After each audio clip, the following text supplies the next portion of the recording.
Ünvan, qulaq as. Elm öyrənməklə əldə olunmur. O bir nurdur ki, Allah onu istədiyi bəndənin qəlbinə salar. Elm istəyirsənsə, əvvəlcə Allaha qul olmağın həqiqətinə varmalısan. Elmi ona əməl edərək istəməlisən.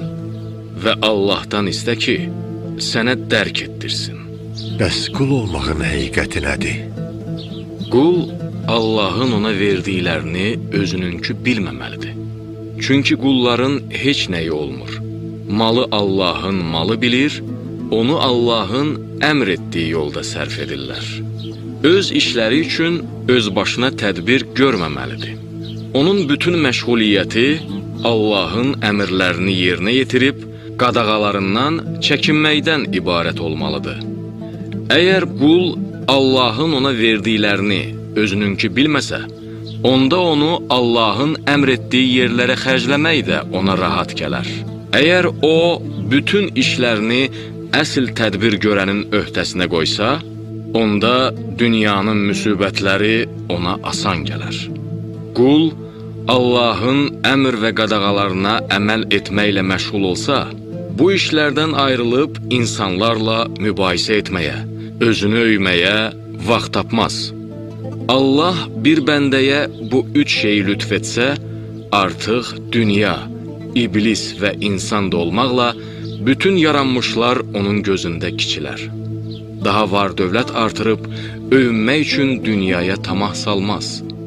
Üstünlük üçün insanların əlində olana göz dikməz və günlərini puça sərf etməz. Bu, təqvanın ilk pilləsidir. Allah buyurur: biz bu axirət yurdunu yer üzündə təkəbbürlük etməyənlərə və fitnə fəsad törətməyənlərə qismət edərik. Ən gözəl aqibət yalnız Allahdan qorxub, pis əməllərdən çəkinənlərindir. İmam sözlərini bitirəndən sonra mən ondan öyüd nəsihət istədim.